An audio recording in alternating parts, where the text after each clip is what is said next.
ध्यान दीजिएगा। कभी श्रावण महीने में अगर आप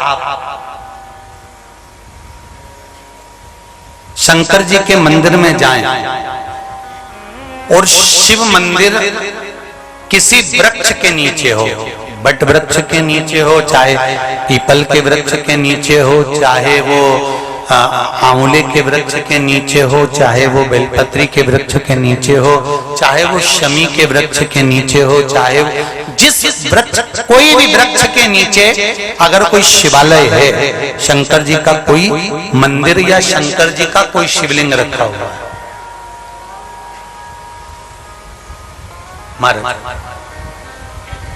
तो एक दुर्वा किसी भी श्रावण महीने में तुम जब भी किसी शिवालय में जाएं, जिस वृक्ष के नीचे शिवलिंग हो, उस शिवलिंग पर ये शिवलिंग रखा हुआ है, ये जलाधारी है। जलाधारी पर जहां शिवलिंग रखा हुआ है वहां कटी भाग है। कटी भाग माता पार्वती जी का हस्तकमल, उसके ऊपर रखा हुआ है शिवलिंग, सामने अशोक सुंदरी और भगवान शंकर के दोनों पुत्र गणेश कार्तिकेय, ऊपर से जल गिरता है जया विषहारा शामलीवारी दौतली देव, ये भगवान शंकर की 5 बेटियां। तो जो कटी भाग है, इस कटी भाग पर अगर मात्र एक दुर्वा समर्पित कर कर, जिसकी किडनी या लीवर डैमेज हो रहा हो, काम नहीं कर रहा हो, या किडनी लीवर में कोई तकलीफ हो रही हो, या डायलिसिस चल रहा हो, तो मात्र एक दुर्वा उस कटी भाग पर श्रावण महीने में समर्पित कर कर, उस दुर्वा के 7 टुकड़े कर कर 7 दिन प्रतिदिन सुबह के समय पर उसको चबाकर खा लेने पर या निगल जाने पर धीरे धीरे धीरे धीरे डायलिसिस बंद होने लगता है और किडनी लीवर अपना काम करना प्रारंभ कर देते हैं। दुर्वा कोई साधारण नहीं है। विष्णु पुराण में, पद्म पुराण में, अग्नि पुराण में, नर्मदा पुराण में, शिव महापुराण के अंतर्गत दुर्वा की महत्वता है। कभी आप लोग कथा को उठाकर देखिएगा, गणेश पुराण को उठाकर देखिएगा, तो उसमें वर्णन मिलेगा कि दुर्वा कहां से उत्पन्न हुई। जब अमृत का कलश उत्पन्न आया, अमृत के कलश की कुछ बूंदें जब भूमि पर गिरी, उस भूमि पर गिरने पर कुछ सांप बिच्छुओं ने ग्रहण कर ली। दुर्वा का थोड़ा सा भाग, अमृत का कलश का भाग गिरने से वो दुर्वा में घास के रूप में तब्दील हो गई, बदल गई, और घास के रूप में बदलने पर उस दुर्वा का ऐसा क्रम होता है कि दुर्वा को अगर तोड़कर रख लिया जाए, और तोड़कर रखने के बाद दुर्वा कितनी भी सूख जाए, सूखने के बाद उस दुर्वा को ले जाकर आप वापिस पानी में डाल दो या जमीन में वापिस लगा दीजिए और उसके बाद पानी डाल दीजिए, फिर वापिस वो दुर्वा उत्पन्न होने लगती है। आजकल तो नई नई दुर्वा आने लगी महाराज, कि कहीं से उखाड़ कर लाते हैं, कहीं लाके लगा देते हैं, तो भी दुर्वा उत्पन्न हो जाती है। बड़ी बड़ी सीटियों में कहां दुर्वा उत्पन्न, तो लोग कहीं से बाजार से खरीद के लाते हैं और उसको लाकर लगा देते हैं। दुर्वा का क्रम है, वो अमृत तत्व की तरह होती है, इसलिए संसार के कई रोगों को समाप्त कर देती है।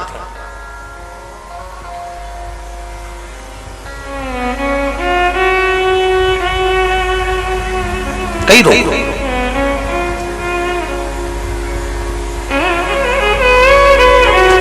शंभु शिव कथा कर रहे हैं।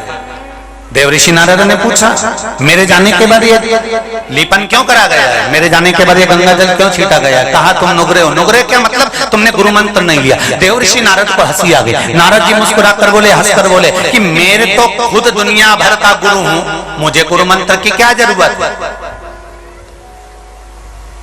कोई विद्वान से विद्वान ब्राह्मण भी अगर ये सोच ले कि मैं तो खुद दुनिया का गुरु, मुझे गुरु मंत्र की क्या जरूरत है? शिव महापुराण की कथा कहती है, मृत्यु लोक में आए हो तो मेरे राम जी भी अगर पृथ्वी पर आए तो उनको गुरु मंत्र लेना पड़ा, मेरे कृष्ण भी पृथ्वी पर आए तो उनको गुरु मंत्र लेना पड़ा, दत्तात्रेय भगवान भी अगर पृथ्वी पर प्रकट हुए हैं, पृथ्वी पर जन्मे हैं, प्रकटे हैं, तो उनको भी गुरु बनाना पड़ा है। भगवान जनक जी महाराज पृथ्वी पर थे तो उनको भी गुरु बनाना पड़ा। अगर संसार में मृत्यु लोक में जन्म लिया है, चाहे आप ब्राह्मण हो, चाहे आप क्षत्रिय हो, चाहे आप वैश्य हो, चाहे आप शूद्र हो, जिस वर्ण के हो, पृथ्वी पर अगर जन्म लिया है तो गुरु मंत्र क्यों लिया जाता है? जैसे नोट के ऊपर गवर्नर का सिग्नेचर जरूरी है, उसी तरह पृथ्वी पर आने के बाद गुरु मंत्र जरूरी है। ऊपर जाएंगे तो फिर हमारा जन्म नहीं होगा, हम उस परमात्मा के चरणों में समा जाएंगे। उस मंत्र का होना चाहिए, वो मंत्र हो।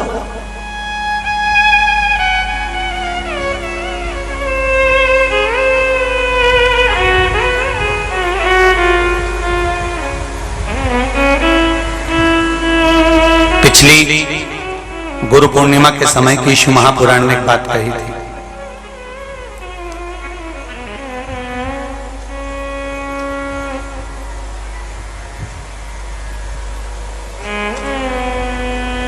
गुरु के दरवाजे पर जाकर आप कुछ मत बोलो, केवल गुरु के सामने पहुंच गए और उसकी दृष्टि ही पड़ गई। वो मंत्र जपे, स्मरण करे, भजन करे, केवल दृष्टि ही पड़ गई, उतने में शिष्य का कल्याण। नहीं चाहिए कुछ नहीं, केवल गुरु की दृष्टि ही पड़ गई तो ही। नारद जी ने पूछा, मैं गुरु मंत्र किससे लूं? मैं तो खुद गुरु। देव ऋषि नारद कहते हैं, देवताओं का ऋषि हूं मैं, मुझ में उतना बल है कि मुझे गुरु मंत्र की जरूरत नहीं है। भगवान कहने लगे, यही तो दुनिया के लोगों की सोच है। वो सोचते हैं हम मम्मी कहाँ की बात करते हो? आज के जमाने में मैं डॉक्टर, मैं इंजीनियर, मैं कलेक्टर, मैं एसपी, मैं मंत्री, मैं संतरी, मेरे पास ये पद है, मैं इस कुर्सी पर बैठा हूँ, मेरे नौकर इतने सारे, मैं इतना पढ़ा लिखा, मैं इतना विद्वान, और तुम कहती हो कि गुरु मंत्र लेना जरूरी है। इस गुरु मंत्र का करेंगे क्या? ये गुरु मंत्र क्या काम आएगा? ये आज नहीं, जब प्राण छूटने का समय आता है, पूरा परिवार तुम्हें छोड़कर दूर हो जाता है, तब वो गुरु मंत्र जिस गुरु ने दिया होता है, वो मंत्र जब हमारी चिता में अग्नि लग रही होती है, बेटा तुम्हारा घी का लोटा बांस में बांधकर तुम्हारी खोपड़ियां फोड़ रहा होता है, और तुम्हारी हड्डियां जब आगी में चटर चटर कर कर जल रही होती है, तब कोई दूसरा उस चिता की अग्नि के पास नहीं आता। जिस गुरु से तुमने मंत्र लिया होता है, वो गुरु मंत्र उस अग्नि के चारों तरफ फेरी लगाना प्रारंभ कर देता है और उस जीव को ले जाकर परमात्मा तक छोड़ देता है। वो मंत्र की वो मंत्र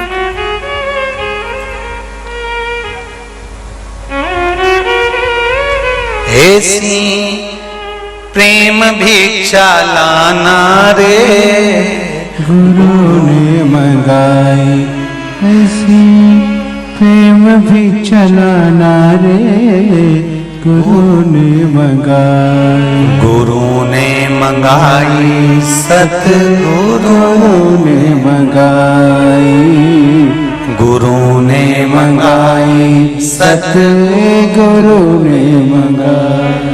पहली भिक्षा जल की लाना, पहली भिक्षा जल की लाना, कुआं बावड़ी के छोड़ के आना। देखिए, गुरु भिक्षा मंगवा रहा और कह दिया कुआं और बावड़ी छोड़कर लाना, जल लाना, पर ना कुएं के पास जाना ना बावड़ी के पास जाना। भगवान कृष्ण के जो गुरु हैं संदीपनी जी, 14 वर्ष के थे संदीपनी ऋषि, मात्र 14 वर्ष के, और अपने गुरुजी क्या पढ़ रहे थे। और गुरुजी क्या पढ़ते पढ़ते गुरुजी ने परीक्षा ले ली और सांदीपनी 14 वर्ष के थे। भगवान कृष्ण के गुरु सांदीपनी ऋषि मात्र 14 वर्ष के, और गुरु जी क्या पढ़ रहे थे। और गुरु जी ने परीक्षा ले ली। गुरु जी का बेटा रो रहा था और सांदीपनी ऋषि के गुरु जी ने कहा, सांदीपनी जी गुरुदेव बोलो। मैं माला जप रहा हूं, किसी के रोने की आवाज आ रही है। एक काम कर, इतना शोर जो कर रहा है ना, कुएं में बैठ, उसको ले जा कुएं में पटक दे।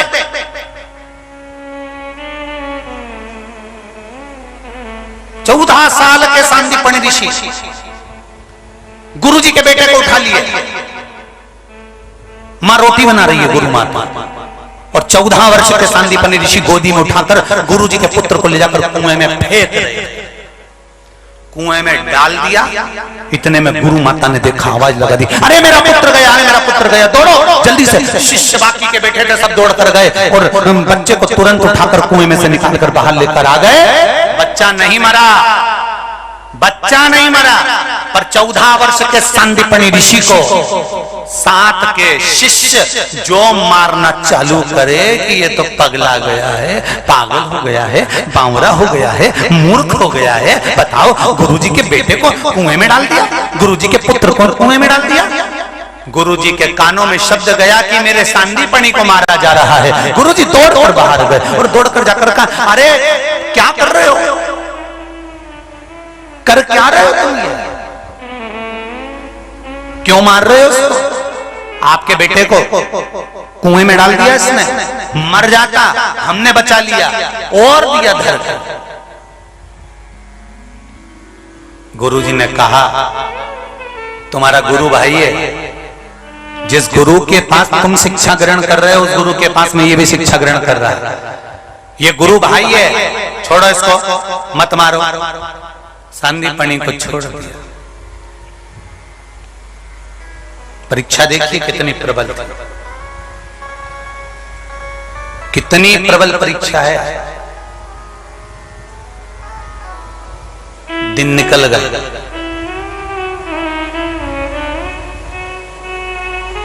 निकल गए दिन। आज सांदीपनी ऋषि के गुरुजी बैठे थे और सांदीपनी आज 15 वर्ष के हो गए। गुरुजी ने सांदीपनी से कहा, बेटा आज बड़े खुश दिख रहे हो, क्या बात है? गुरुजी, आज मेरा जन्मोत्सव है। हो, अपने गुरु को कुछ नहीं देगा जन्मोत्सव पर? गुरुजी दंडवत करता हूं, बोलो क्या चाहिए? तेरी गुरु माता जिस रसोई घर में भोजन बनाती है ना, उस घर का जो छप्पर है ना, उसमें आग लगाया। जन्मदिन का गिफ्ट छप्पर में आग। 15 वर्ष के सांदीपनी ऋषि उठे और सांदीपनी बाबा चले और गुरुजी की आज्ञा का पालन कर कर गुरु माता नीचे भोजन बना रही और छप्पर में आग लगा दी। शिष्यों ने देखा, बताओ ये तो सही में ही पगला हो गया रे, सही में पागल।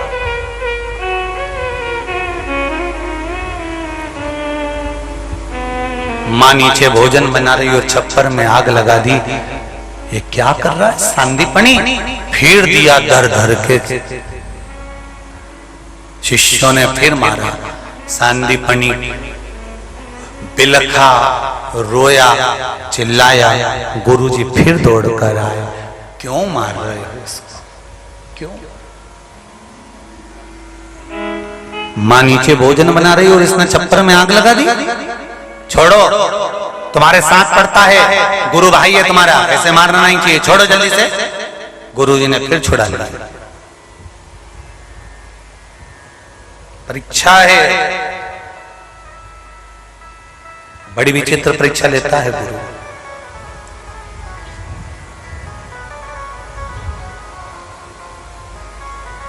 बहुत परीक्षा लेता है गुरु। परीक्षा बिना फिर कहेंगे कॉपी में लिखना शिष्य का काम,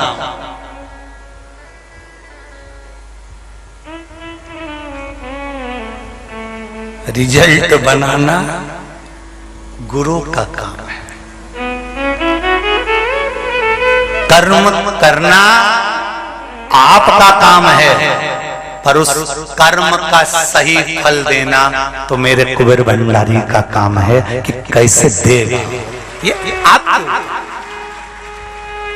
फिर निवेदन करूंगा मैं आपसे, जितने दिन कुबेरेश्वर धाम में रहो उतने दिन विचार करना कि किसी को हमारे माध्यम से कष्ट ना हो, कचरा ना हो, गंदगी ना हो।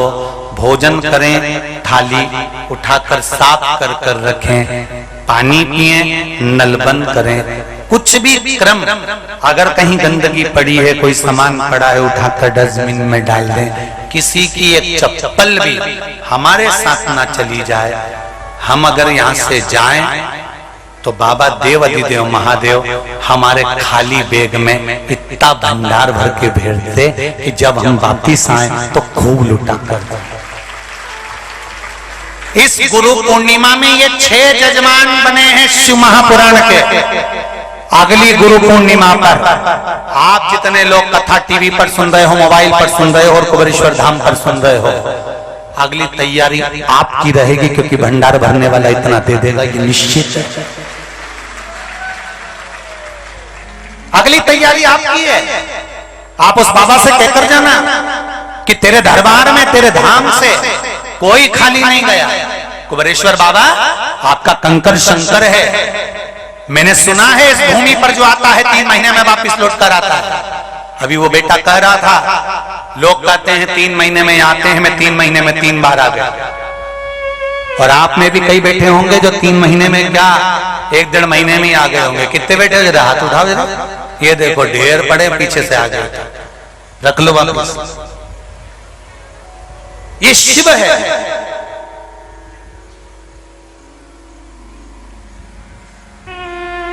उससे दिल से कहो,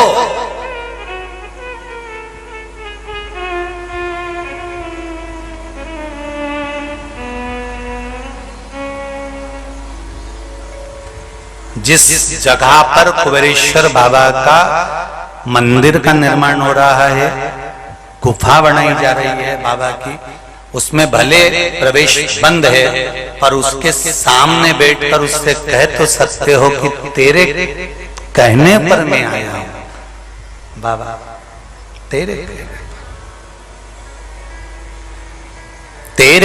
दरबार की बाबा निराली शान देखी है, तुझे देते नहीं देखा, झोली भरी देखी है। बाबा तुझे कभी नहीं देखा कि तूने आकर दिया, पर यह जरूर है कि तू बुलाता भी उसी को है जिसको 3 महीने में वापस उसकी कामना पूरी कर कर बुला लेगा। तू बुलाता ही उसी को। लोग ये भोपाल और इंदौर रोड से डायरेक्ट गाड़ी लेकर निकल जाते हैं, अंदर तक नहीं आ पाते बाबा जब तक नहीं बुलाता। वो बुलाता ही उसको है अंदर।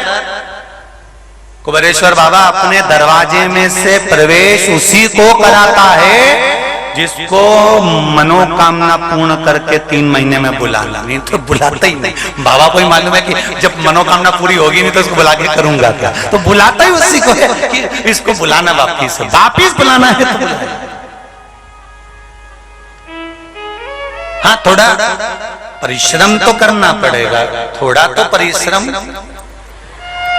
करना पड़ेगा, थोड़ा तो अब जितना बन सकता है विठले सेवा समिति से उतनी तो व्यवस्था समिति करती है। नीचे से पानी बह रहा था, कीचड़ हो गया, तो समिति ने यहाँ से लेकर वहां तक 1000 फुट का ये डूम के अंदर तख्त बिछवा दिए, सेंटिंग करवा दी कि तुम लोगों को सोने में दिक्कत नहीं हो।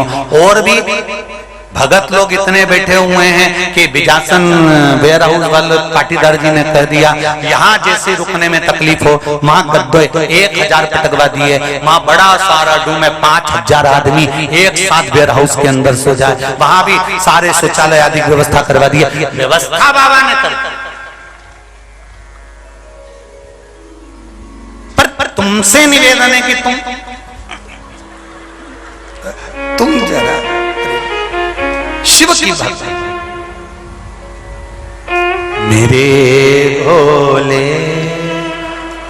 बम भोले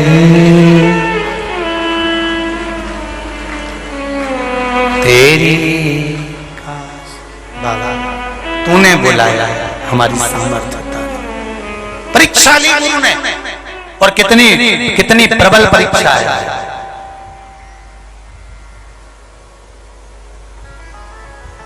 पहली भिक्षा जल दीना बावड़ी को छोड़ के आना, नदी नाले के पास न जाना। ना कुआं ना बावड़ी ना नदी ना नाला ना हेडपंप ना हापसी, जल भर कर लाना। अब शिष्य कहां से लाएगा? कहां से लाएगा? शिष्य कहीं नहीं जाता था। ना कुआं छूना है, ना बावड़ी छूना है, ना नदी ना नाले के पास जाना है। फिर गुरुजी ने कहा कुआं बावड़ी को छोड़ के आना, नदी नाले के पास न जाना। ऐसी प्रेम कर के लाना रे गुरु ने मंगा, ऐसी गगरी भर के लाना रे गुरु ने मंगा। अब चेला क्या करेगा? अब तुम बताओ, ना हेडपंप ना बावड़ी ना तालाब ना कुआं ना कहीं से नहीं जाना। फिर क्या करेगा? तो चेला भी चतुर था, वहीं बैठा रहा। चेला चतुर था, नहीं गया ना कुआं जाऊं ना बावड़ी जाऊं ना नदी ना नाले जाऊं, कहीं नहीं। बहुत देर हो गई बैठे बैठे। गुरु ने पूछ लिया तू गया नहीं?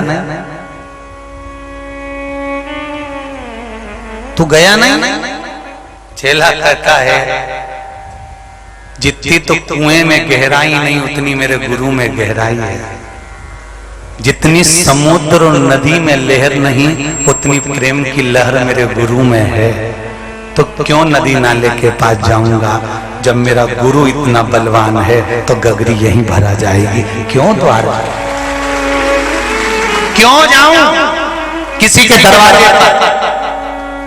अगर आपने शंकर भगवान को पकड़ कर रखा है, शिव भक्ति को पकड़ कर रखा है, एक लोटा जल शिव जी को समर्पित कर रहे हो, एक बेलपत्र समर्पित कर रहे हो, एक चावल का दाना समर्पित कर रहे हो। शंकर के मंदिर में अगर बेलपत्री चावल का दाना नहीं चढ़ा रहे तो शिखर का दर्शन कर रहे हो, ये भी नहीं कर रहे तो शंकर के मंदिर के दरवाजे के सामने से निकल कर जा रहे हो, इतना भी नहीं कर रहे तो शंकर जी को देखकर स्माइल कर रहे हो। उतने में समझ जाना कि तुम्हें अब किसी के पास जाने की जरूरत नहीं है। एक को अगर पकड़ रखा है तो खाली गगरी को भी भरेगा तो वही भरेगा। किसी ने हमसे कहा कि हम किसी गुरुजी से गुरु मंत्र नहीं लिए हैं तो हम क्या करें? हमने कहा गुरु मंत्र लेना जरूरी है। अगर गुरु मंत्र लेना जरूरी है तो हम तो हमारे परिवार से बाहर भी नहीं निकल सकते। क्या करें? क्या करा जाए?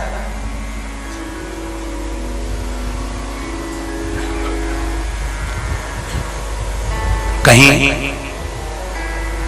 शिव कथा का स्मरण करा हो, राम कथा का स्मरण करा हो, भागवत कथा टीवी पर भी अगर श्रवण करी हो, मोबाइल पर भी श्रवण करी हो, तो उसमें भागवत का भी मूल मंत्र आता है ओम नमो भगवते। राम कथा का मूल मंत्र आता है श्री राम। शिव महापुराण का मूल मंत्र आता है श्री शिवाय नमस्तुभ्यं।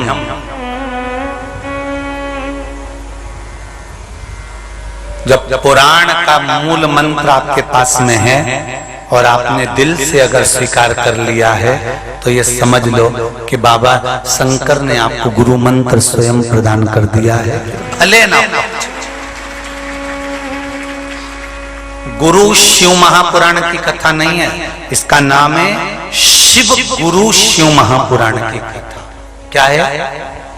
जम के बोलो जरा। शिव गुरु शिव महापुराण की कथा।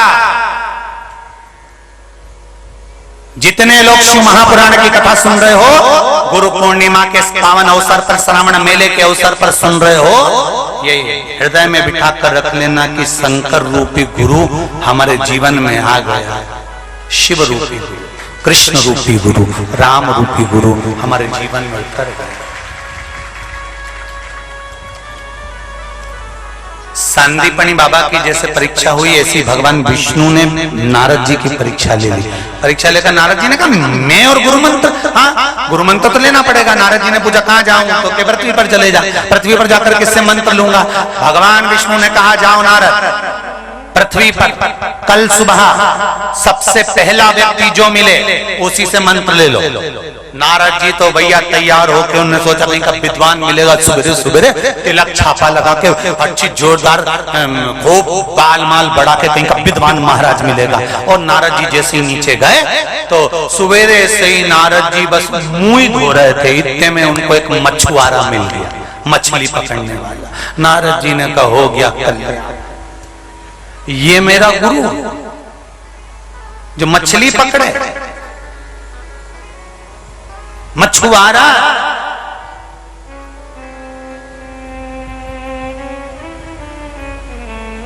नारद जी वापस लौट के आ गया।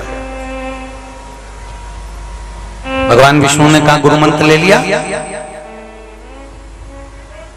नहीं। क्यों नहीं लिया? अच्छा गुरु नहीं मिला। अच्छा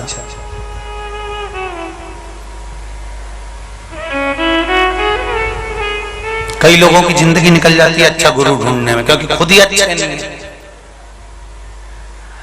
लाल कलर का चश्मा लगाया और दुनिया के लोगों से कह रहे तुम्हारा चेहरा लाल लाल दिख रहा है। अरे ओ भेरू, काल रात्रि के हस्बैंड, जरा विचार तो करो, विचार करिए। चेहरा लाल दिख रहा है, ओहो तो तुम लाल क्यों दिख रहे हो? समझ में नहीं आ रहा लाल लाल दिख रहे हो। एक व्यक्ति पीले कलर का चश्मा लगा कर गया किसी के यहाँ, और पीला चश्मा लगा के गया, और जिसके यहाँ जाए उससे कह रहे को पीलिया हो, तेरा चेहरा बहुत पीला पीला दिख रहा है, नाखून पीले पीले दिख रहा है, तेरी आंख पीली पीली हो रही है, जिसको देखे उससे के पीलिया हो गया। ये तो लाल लाल दिख रहा है, लाल चश्मा लगाया लाल दिख रहा है, पीला चश्मा लगाया पीला दिख रहा है। हम भी विचार करके बैठे कहीं का अच्छा गुरुजी मिलेगा ना तब मैं गुरु मंत्र लूंगा, जब अच्छा गुरुजी मिलेगा ना तब मैं गुरु दीक्षा लूंगा, जब कोई अच्छा गुरु मिलेगा तब मैं गुरु मंत्र लूंगा। यही सोचते सोचते एक दिन छाती में थोड़ा सा दर्द हुआ, निपटी गया। भगवान ने ऊपर ही पूछ लिया, गुरु मंत्र लिया, अच्छा ही नहीं लिया। भगवान ने एक बार फिर जन्म दिया, मृत्युलोक में जा फिर कोई गुरु कर ले। गुरु पानी पियो छान, गुरु करो जान। 50 बार विचार करना तब जाकर गुरु मंत्र लेना। हर किसी के चक्कर में मत पड़ना। जहां तुम्हारा दिल कर जाए कि हाँ शंकर, राम, कृष्ण, देवी, भवानी, दत्त जो तुमको रीझ रहे हैं कि हाँ अब मुझे जीवन में कोई सतगुरु मिल गया जिसने मुझे भगवान के दरवाजे पर लाकर छोड़ दिया है, तो बस समझ लो वो गुरु प्राप्त हो गया। उसने अपना द्वार नहीं बताया। गुरु कभी अपना द्वार नहीं बताता। गुरु कहता है कि तू परमात्मा के द्वार जा, तू परमात्मा की चौखट पर जा। नारद जी तुम्हें असली गुरु ना, अच्छा गुरु नहीं मिला। अरे सुबह सुबह गया था, मछुआरा मिल गया। भगवान विष्णु ने कहा नारद जी तुमसे कहा था पहला व्यक्ति जो मिलेगा उससे गुरु मंत्र लेना पड़ेगा। नारद जी ने कहा मछुआरे से। भगवान के बिल्कुल जा गए नारद जी उस मछुआरे के पास। मछुआरे से कहा भैया गुरु मंत्र दे दे। इतने में मछुआरा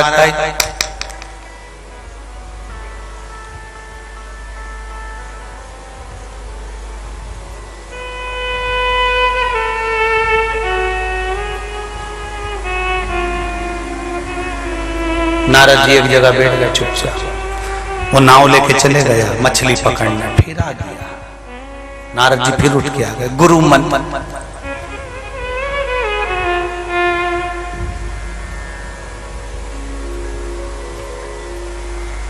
नारद जी ने कहा गुरु चुप,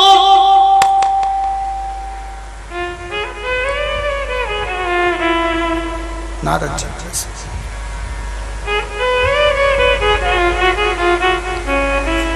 मछुआरे ने कहा, नारद जी बोले क्या चाहिए? नारद जी बोले गुरु मंत्र। मछुआरा कहे चुप,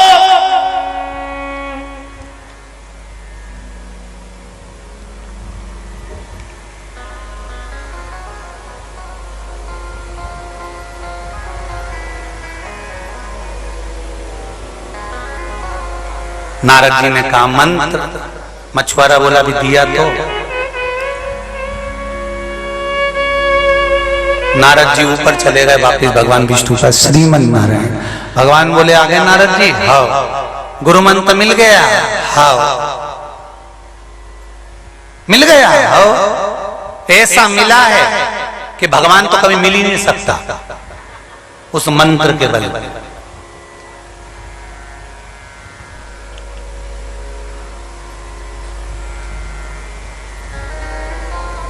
नारद, भगवान कभी नहीं मिल सकता उस मंत्र से। ओ, और नारद जी ने भगवान विष्णु के सामने कह दिया चुप चुप चुप, कोई मंत्र होता है? भगवान विष्णु ने नारद को पलट कर देखा और देखते से कह दिया नारद, गुरु मंत्र गुप्त रखा जाता है और तूने मेरे सामने कह दिया। नारद, एक बार इस मंत्र को तूने मुझसे कहा है, इसलिए तेरे मुख पर बंदर का मुख लगेगा, क्योंकि तूने अपने गुरु के मंत्र को दूसरे को बता दिया। जिंदगी का सबसे बड़ा तत्व है, गुरु मंत्र लेने के बाद किसी को बताया, जम के बोलो जरा, नहीं जाता। गुरु मंत्र गुरु ने जो दिया उसको गुप्त रखा जाए।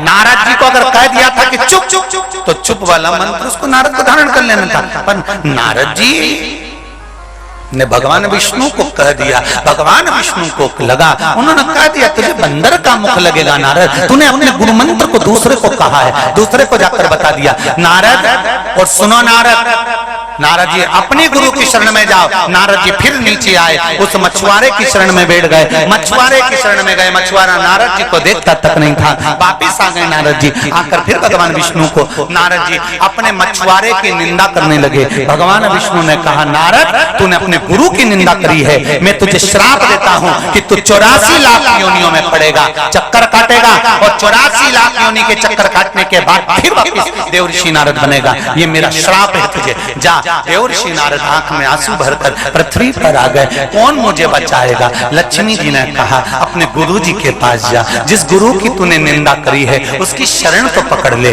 तब देवर्षि नारद गुरु के चरणों में जाकर बैठ गए। गुरु तो गए थे मछली पकड़ने के लिए, मछुआरा था देवर्षि नारद के गुरु, और मछली पकड़कर वापस आए। नारद जी ने चरण पकड़ लिए, भैया ए गुरुदेव कुछ कृपा कर दो। चरण पकड़े तो नारद जी चरण नहीं छोड़ रहे, उसकी मछलियां लेकर जाना था, देरी हो रही थी। उसने कहा क्या हो गया, बोल तो। मेरा पांव पकड़कर बैठा, क्या हो गया? मुझे 84 लाख योनि के चक्कर काटूंगा तब जाकर पार लगूंगा। तो इतने में मछुआरे ने कहा, इसमें कौन सी टेंशन वाली बात है कि 84 लाख योनि के चक्कर काटेगा तब देवर्षि नारद बनेगा, उसमें कौन सा टेंशन है? तो क्या टेंशन ये 84 लाख योनियां काटने में कितनी जिंदगी निकल जाएगी? अरे काय की जिंदगी निकल जाएगी, जा 84 लाख जो योनियां हैं उनके फोटो खींच के ला, यहाँ रख, चक्कर लगा चलेगा। देव ऋषि नारद ने 84 लाख योनियों के फोटो खींचे, जमीन पे रखे, चक्कर काटा, भगवान के पास चले गए। भगवान विष्णु ने गले की माला पहना दी, नारद आज तुम फिर आ गए। इतने में नारद जी ने कहा प्रभु मेरे 84 लाख चक्कर कट गए। भगवान कहते हैं तेरा गुरु बड़ा विद्वान था, इतना विद्वान कहीं नहीं मिल सकता, उसने 84 लाख योनि से तुझे 1 मिनट में छुट्टी दिला दी, ले चक्कर कटवा कर वापिस पहुंच। ये गुरु, ये गुरु है। वो गुरु किसी काम का नहीं जो तुमको बार बार भ्रम में डाल दे। मंत्र को ऐसा पढ़ना, साधना ऐसी करना, 4 घंटे तक आंख बंद करके बैठे रहना, और गुरु जी बार बार पूछ रहे कुछ दिखा।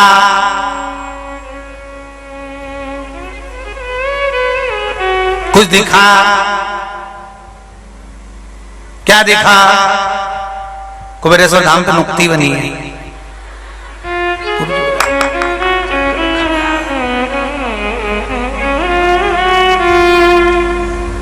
बहुत अंतर है महाराज जी।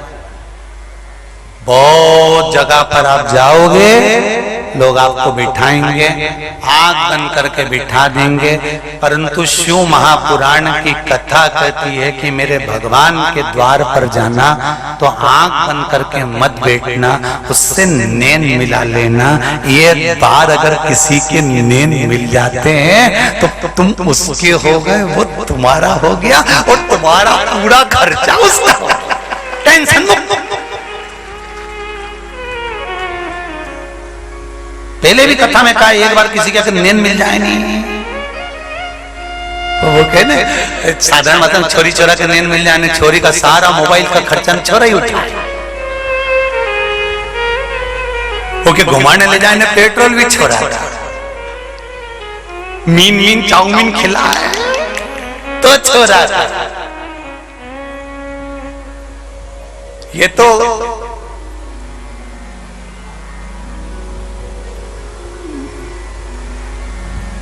फोड़ फोड़ के खाते, पानी भर भर के, वो भी छोड़ खाई जा, पैसा धेला। एक बार नैन मिले, खर्चा उसका हो गया, वो उठाए। एक बार तुम शंकर से नैन मिला लो, परिवार उसका हो गया, फिर वो उठाए। वो जाने को क्या करना था। परीक्षा लेगा गुरु, परीक्षा बिना लिए बिना छोड़ता नहीं है गुरु। आप कुबेरेश्वर धाम पर भी आए हो ना, 7 दिन कभी भी परीक्षा ले सकता है मेरा देव अधिदेव महादेव, कुछ भी परीक्षा ले सकता है। कहीं जल वृष्टि हो जाए, कहीं कुछ, कहीं पानी गिरे, कहीं सोऊं में बताओ नहीं बताओ, कहाँ जाऊं कहाँ करूं, भगवान बड़ी टेंशन, क्या करा जाए। तो ये परीक्षा तो उसको लेना है, 7 दिन खूब ले, वो कहीं छोड़े वो, क्या छोड़ा।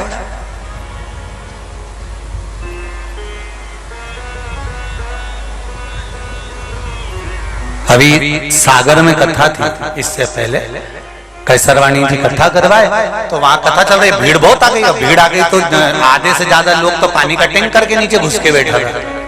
तुम लोगों ने देखा होगा फोटो, तो टैंकर के नीचे बैठे, तो टैंकर वाली जीजी के हमने फोटो निकलवाया तो केसरवाणी जी को दिया। केसरवाणी जी से पूछवाया कि पता करो ये जीजी कहाँ की थी, तो उन्होंने पता करा कि कहाँ की थी। तो उनसे हमने फोन पे बात करी कि क्यों रे पंडाल में जगह नहीं मिली, तो कहाँ आई तो टैंकर के नीचे बैठी। अरे गुरु जी, हमने कहा टैंकर के नीचे बैठने की क्या जरूरत है, अरे पंडाल में तो गर्मी पड़ रही थी, टैंकर के नीचे बैठी गई, पानी की ठंडाई में ऐसे लग रहे थे कैलाश धाम में बैठी।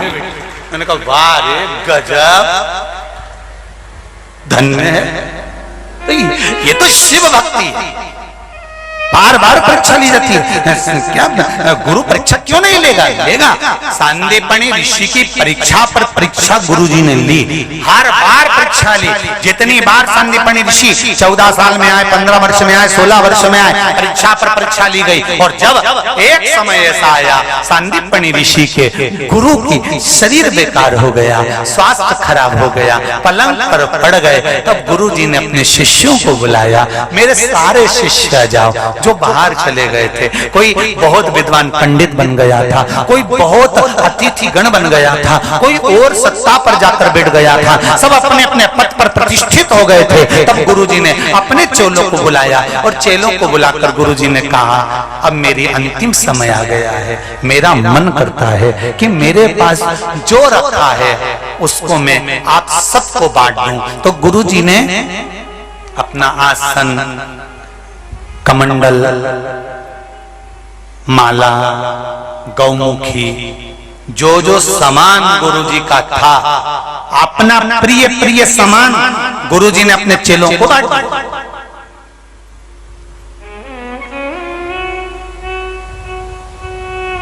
संदीपनी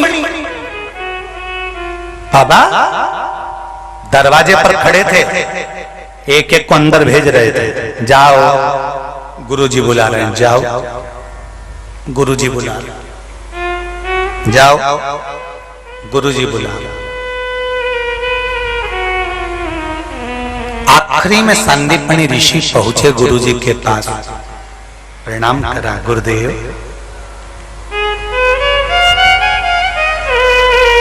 संदीपनी देख मेरे पास।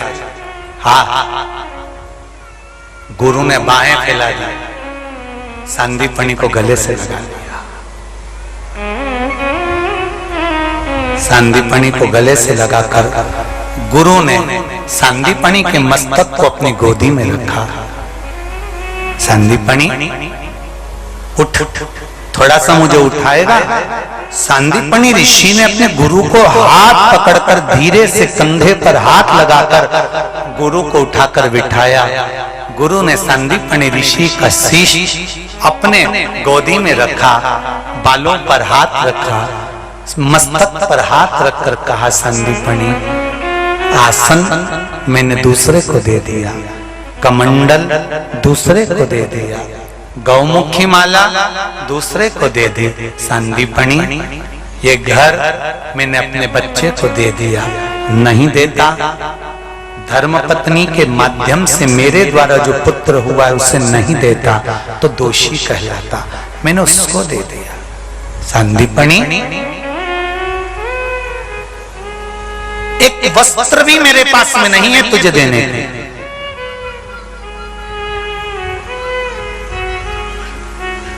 संदीपनी आज मेरे पास देने के लिए एक वस्त्र भी नहीं है तेरे को। संदीपनी गुरु के गोदी में मस्तक को रखकर कहते हैं, गुरुदेव कुछ नहीं चाहिए, आपका जो हाथ है ना इतना मेरे सिर पर है ना, तो कहीं अगर अड़ी टेढ़ी भी रेखा होगी ना गुरुजी तो वो बदल गई। बहुत गुरु के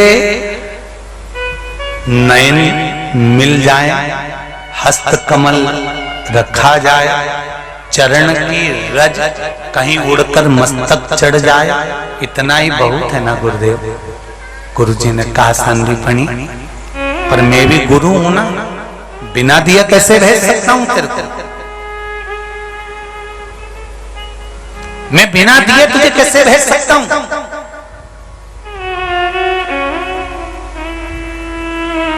जिसको तुमने गुरु मान लिया ना, जिसको एक बार दिल से तुमने गुरु मान लिया कि अरे मिल गया गुरु, और ऐसा मिला है कि अब छूटेगा नहीं, ये निश्चित है, भले मन पर नहीं लिया, उस गुरु को अगर गुरु मान लिया है, और जिस दिन उस गुरु का दीदार हो जाता है ना, आंखों से जल बहने लगता है।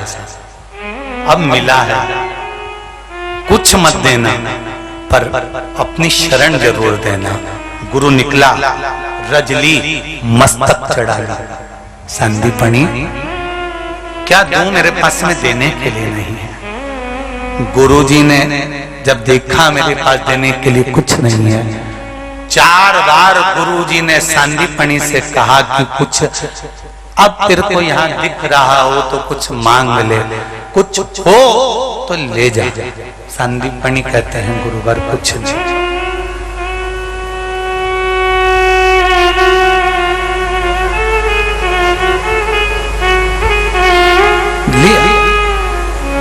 दूसरी भिक्षा माला लाना, बाग बगीचे के पास न जाना, फुलवारी को छोड़ के आना। गुरु कहता है अपने शिष्य को, बार बार कहता है मांग ले, तुझे क्या चाहिए? क्या दूं मैं तुझको, बोल।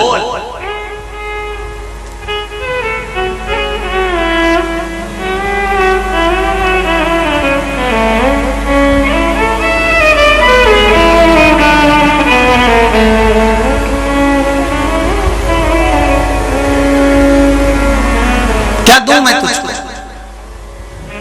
महाराज अपने सारे कुटुंब परिवार सबके पास में गई, पर किसी ने साथ नहीं दिया। अंत में द्रौपदी रोती रोती गुरु द्रोणाचार्य के पास में गई। गुरुदेव, मैंने आपसे गुरु मंत्र लिया है, कोई साथ नहीं देता, कम से कम गुरु तो साथ देता है। तो गुरु द्रोणाचार्य ने एक बात उस भरी सभा में कह दी, सुन ले द्रौपदी, इस सभा में जितने बैठे हैं कोई तेरा साथ नहीं देगा, और सुन, इस सभा में मैं भी बैठा हूं, मैं तेरा गुरु हूं, पर गुरु भी तेरा साथ नहीं देगा। पर एक बात याद रखना द्रौपदी, ना गुरु साथ देगा, ना तेरा पति साथ देगा, ना तेरे ये सास ससुर साथ देंगे, ना तेरे भीष्म पितामह साथ देंगे, ना तेरे रिश्तेदार साथ देंगे। सुन द्रौपदी, अंत समय में कोई साथ नहीं देगा, पर एक बात याद रखना द्रौपदी, मैंने तुझको जिस समय पर गुरु मंत्र दिया था, जो मंत्र मैंने तुझे दिया था, उस मंत्र का उच्चारण करना प्रारंभ कर, बस वो साथ दे जाएगा। कोई दे ना।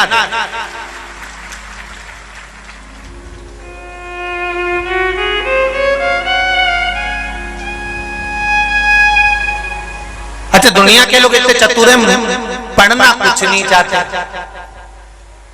फिर वही वाली बात आ गई, बस कहीं का ऐसा महाराज मिल जाए और कड़ा हुआ धन निकाल के और हंडा की हंडा दे जाए। तो ये यहाँ तो शास्त्र कह रहा है, भजन करो भरी जवानी में, बुढ़ापा किसने देखा है। सुख मिलता कहाँ है? कहाँ सुख मिलेगा? अभी ये आपको थोड़ी देर लग रहा है कि यहाँ से ये पर्दा ऊंचा कर दें तो थोड़ी हवा तो आ जाए ना, पापड़ाओं ने जबरदस्ती बंद करके रखा है। अब तुमने सुख देखने की बात करी और इतनी देर में धड़ धड़ा के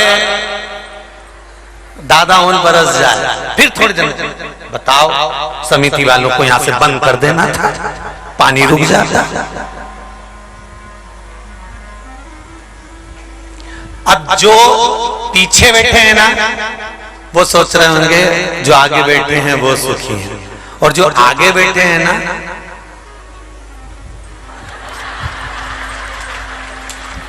जो आगे बैठे हैं वो सोच रहे हैं कि इससे तो बाहर निकल के बैठी जाती तो थोड़ी हवा तो आती है, तो वहां निकल जाता। अब और जितने दूसरे नंबर के पंडाल में बैठे हैं ना, वो सोच रहे हैं कि हम एलईडी के सामने बैठे हुए हैं, इससे तो हम इस नंबर के पंडाल में बैठते तो ज्यादा अच्छा होता। और इधर वाली जो जितनी बैठी है ना पीछे, वो उधर वाली को ताक ताक के देखते ये सोच रही कितनी बढ़िया बैठी, कुर्सी पे बैठी, जोरदार बैठी, हवा भी यही है, और अपन तो यहाँ बैठे।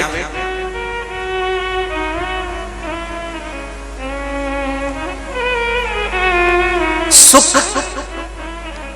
ढूंढ रहे और ईमानदारी की बात है, मिलता है सच्चा सुख केवल भोलेनाथ तुम्हारे चरणों में महादेव तुम्हारे चरणों में। चाहे कांटों पर मुझे चलना हो, चाहे छोड़ के देश निकलना है, पर मन नहीं डगमग मेरा हो, रहे ध्यान तुम्हारे चरणों में, रहे ध्यान तुम्हारे चरणों में। सुख का अनुभव परमात्मा की श्री चरणारविंद। गुरु में वो बल नहीं जो गुरु मंत्र में बल है।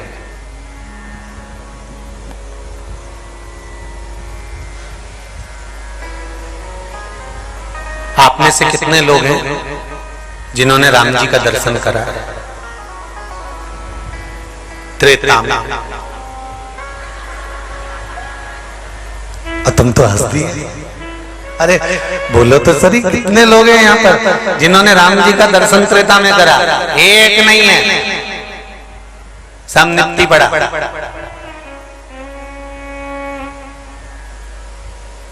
अपन ने राम जी को नहीं देखा, पर राम नाम लिख कर, राम को अंकित कर कर, राम नाम मुख से लेकर राम नाम का दर्शन कर कर ना जाने कितने जन्म निकाल कर भव सागर तर गए और ना जाने कितने तर जाना।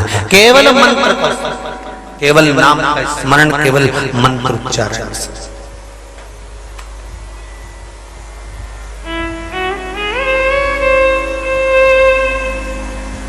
अच्छे से समझ लेना भाई, गुरु मंत्र और गुरु में बहुत अंतर है। गुरु जो मंत्र देता है उस मंत्र को लेने के बाद मृत्यु लोक में दूसरी बार जन्म नहीं होता, भगवान की शरणागति प्राप्त हो जाती है। फिर कोई जन्म हमारा नहीं होता, फिर कोई हमारे जन्म का कोई महत्व नहीं, फिर तो गए। गुरु ने जैसे नोट, आपकी जेब में जो भी नोट पड़ा हो, 500 का, 50 का, 100 का, 10 का, 5 का, 2 रुपया, 1 रुपया, जो भी नोट होगा, जो कागज का नोट होता है उस पे गवर्नर के दर्शन सिग्नेचर होते हैं। जब तक गवर्नर के सिग्नेचर नहीं हो उस नोट पर, जब तक हस्ताक्षर नहीं हो तब तक वो नोट भी किसी काम का नहीं रहता, उस पर सिग्नेचर होना जरूरी होता है। उसी तरह मृत्यु लोक में आने के बाद में, संसार में आने के बाद में, इस भूमंडल पर आने के बाद में, इस पृथ्वी पर आने के बाद में, अगर हम मृत्यु लोक में जन्मे हैं, चाहे ब्राह्मण हो, चाहे क्षत्रिय हो, चाहे वैश्य हो, चाहे शूद्र हो, तुम जिस वर्ण के हो, उस वर्ण में, जिस वर्ण में जन्मे हो, उस वर्ण में आने के बाद अगर हमने कहीं किसी गुरु की शरणागति ग्रहण नहीं करी और गुरु मंत्र प्राप्त नहीं करा, तो समझ लेना कि तुम वो नोट हो जिस पर सिग्नेचर नहीं है, जो कहीं चल नहीं सकता, परमात्मा के दरवाजे पर भी जा नहीं सकता। गुरु के मंत्र में वो बल होता है कि वो खोटे सिक्के को भी चला देता है।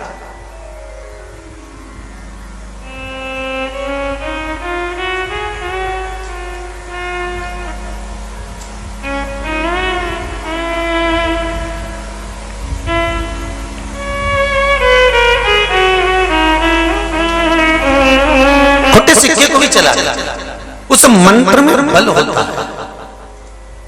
ये जरूरी नहीं है कि आप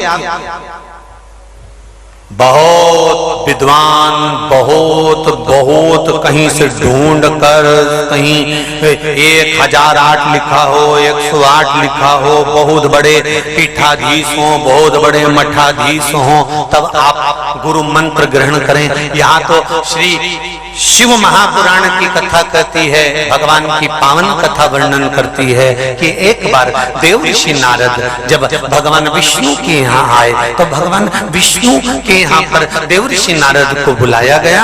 आए तो देवर्षि नारद एक सिंहासन पर आकर बैठ गए। जैसे ही सिंहासन पर आकर बैठे और देवर्षि नारद जब जाने लगे, जैसे ही देवर्षि नारद निकलकर बाहर गए, उसी समय पर भगवान विष्णु ने लक्ष्मी जी से कहा, लक्ष्मी जी जल्दी जाओ, गाय का गोबर लेकर आओ। और गोबर लेकर आने के बाद में जहां पर नारद जी बैठे थे ना, वहां पर गोबर से लीप दो।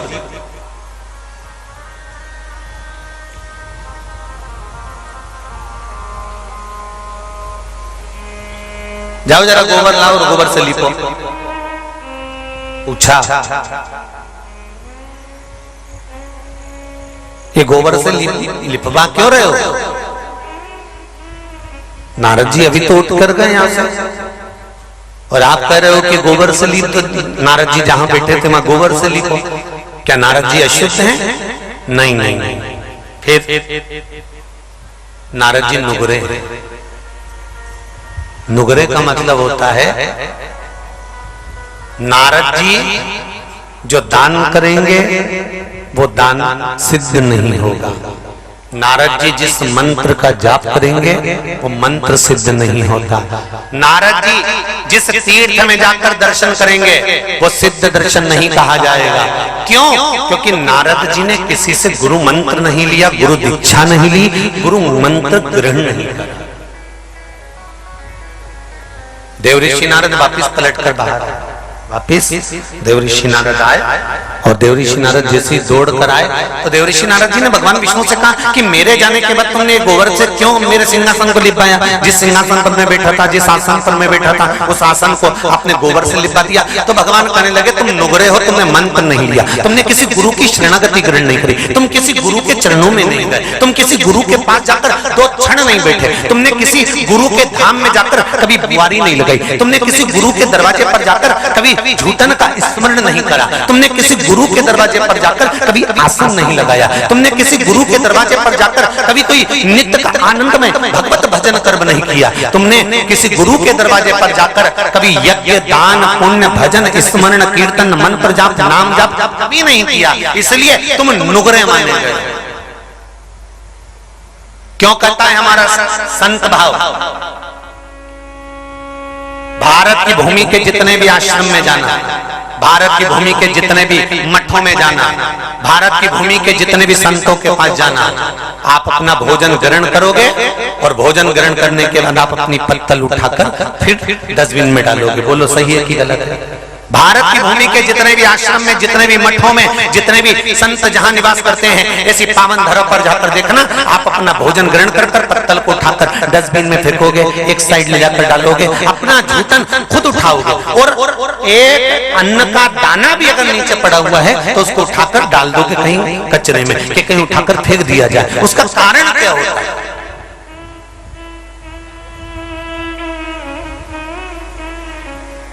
क्यों क्यों हमारे यहाँ कहते हैं प्रसाद ग्रहण करा और तुमने सिर पे पोंछ लिया? बोलो सही है कि गलत है? प्रसाद लिया और तुमने हृदय से लगा लिया हाथ को, प्रसाद खाया, पंचामृत लिया, चरणामृत लिया और उसका हाथ से पर पोंछ लिया। उसका कारण क्या है? कुछ मिला गुरु के दरवाजे से, कुछ प्राप्त हुआ गुरु के द्वार से, और हम नुगरा ना बन पाए। हमने अगर गुरु मंत्र भी नहीं लिया है, हमने किसी गुरु के दरवाजे पर जाकर हमने कोई मंत्र को धारण भी नहीं किया है, तो शिव महापुराण की कथा कहती है कि जिस आश्रम में जाओ, जिस गुरु के दरवाजे पर जाओ, जिस मंदिर में जाओ, जिस धर्म की जगह पर जाओ, वहां पर अगर एक अन्न का दाना भी हम ग्रहण करें तो हमारी पत्तल को उठाकर डस्टबिन में डालें, या हमारा जो भोजन का पात्र है उसको साफ करें, इसके बाद रखें। उससे क्या होता है? तो कहा कि जिस गुरु का भवन होता है उस गुरु के मंत्र का बल हमारे भीतर स्वयं उतर जाता है और हमारी सिद्धता प्राप्त होती है। मात्र सेवा का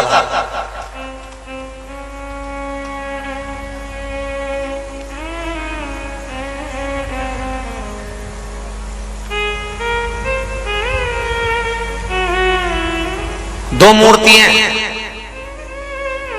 संसार में, 2 तरह की मूर्ति का निर्माण किया। एक मूर्ति मनुष्य ने बनाई है, दूसरी मूर्ति भगवान ने बनाई है। कितनी मूर्तियां हैं? दो। एक मूर्ति मनुष्य बनाता है, लक्ष्मी जी की मूर्ति मनुष्य ने बनाई, कन्हैया जी की मूर्ति मनुष्य ने बनाई, देवी जी की मूर्ति मनुष्य ने बनाई, शंकर जी की मूर्ति मनुष्य ने बनाई, लड्डू गोपाल की मूर्ति मनुष्य ने बनाई। एक मूर्ति मनुष्य बनाता है, दूसरी मूर्ति भगवान बनाता है। दोनों मूर्ति में अंतर क्या है? बस एक अंतर सबसे बड़ा है कि मनुष्य जिस मूर्ति का निर्माण करता है उसके आगे लोग सिर झुकाते हैं, और भगवान जिस मूर्ति का निर्माण करता है उस मूर्ति से लोग खार खाते हैं। बोलो सही है कि गलत? मनुष्य ने जो मूर्ति बनाई, भगवान कृष्ण की मूर्ति मनुष्य ने बनाई, राम जी की मूर्ति मनुष्य ने बनाई, शंकर जी की मूर्ति मनुष्य ने बनाई, देवी जी की मूर्ति मनुष्य ने बनाई। जिस मंदिर में मूर्ति का निर्माण हुआ है वो मनुष्य ने बनाई, और मनुष्य ने बनाई तो आप जब भी मंदिर के अंदर जाते हो तो प्रणाम करते हो। जरा विचार कर देखना कि मनुष्य के बनाई हुई मूर्ति को तो आप नमन करते हो, पर जो भगवान ने माता पिता रूपी मूर्ति तुम्हारे घर के अंदर बनाकर भेजी है उसका अपमान करते हो। तो भगवान की मूर्ति को प्रसन्न करता हो, प्रसन्नता आ पाए? नहीं।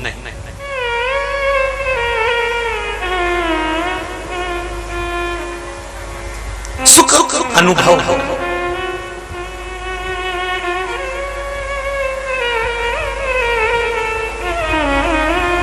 महाराज, मैंने तेरे ही भरोसे, ओ बाबा तेरे ही भरोसे, हवा विच उड़ती जावांगी, बाबा डोर हटो छड़ी नाम कटी जावांगी। ओ भोले मैं तेरी पतन, बाबा मैं तेरी पतन, हवा विच उड़ती जावांगी, बाबा डोर तो छड़ी नाम कटी जावांगी। भोले मैं तेरी पतन, ओ बाबा मैं तेरी पतन, बड़ी मुश्किल से नाल लिया मैनू तेरा सहारा है, ओ बाबा तेरा सहारा है। बड़ी मुश्किल से तेरा द्वार मिला है, तेरी चौखट मिली है, और वो मिली तेरे ही बल पर मिली है, तेरी कृपा से।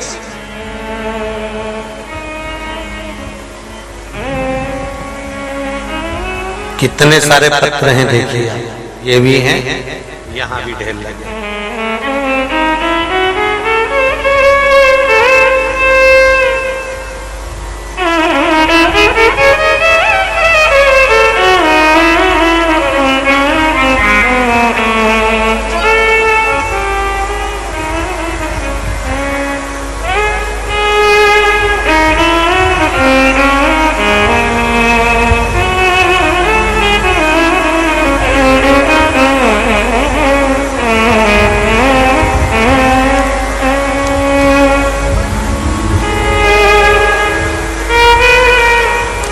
है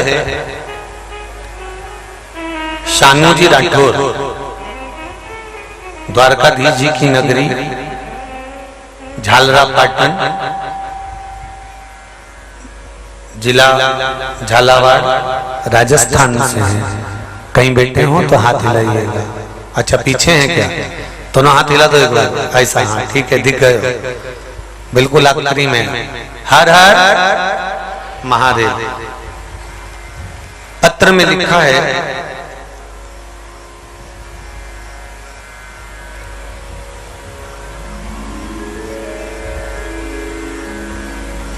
गुरुजी आपको व आपकी माता जी के चरणों को प्रणाम करता हूं। मैं शिव भक्ति की महिमा का क्या गुणगान करूं? एक लोटा जल की महिमा क्या होती है गुरुदेव? कोई हमसे पूछे। बड़ा चमत्कार बाबा जी ने किया है। मेरा 10th क्लास में मैं 2 बार फेल हो चुका था।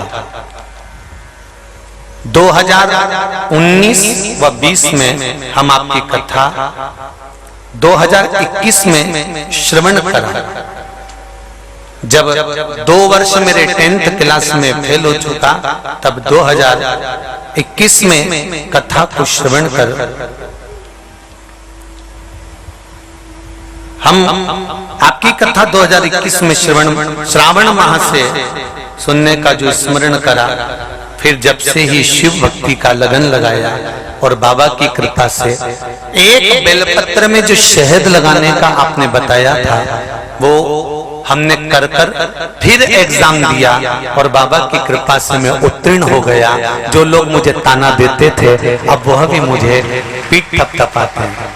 बैठिए शानू जी राठौर, बैठिए। बहुत बहुत साधुवाद। शिव भक्ति में ऐसे ही लगे रहें, शंकर का स्मरण करते रहे। एक पत्र और बड़ा सुंदर है, देखिए।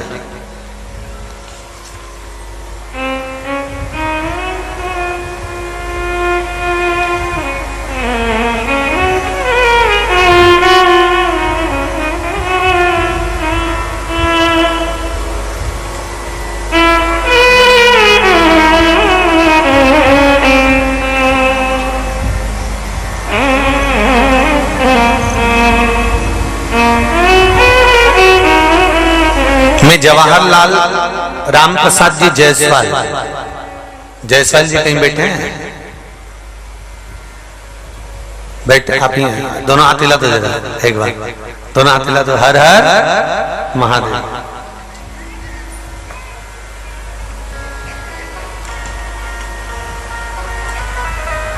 महाराष्ट्र के 3.5 शक्तिपीठ नांदेड़ जिले के महुरगढ़ से श्री रेणुका देवी, श्री दत्त प्रभु, मानसुइया देवी की मात्र पावन भूमि से हैं हम। एक बार हाथ हिला दे दोनों।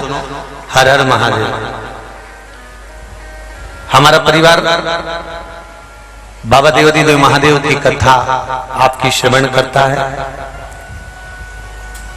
जीने का तरीका और सुख हमको जो मिला है, मैं क्या वर्णन करूं। बाबा की कृपा से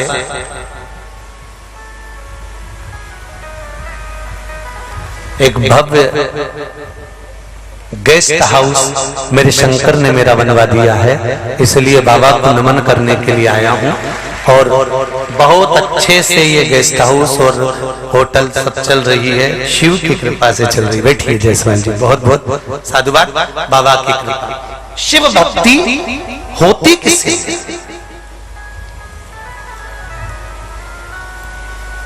फिर एक निवेदन करेंगे।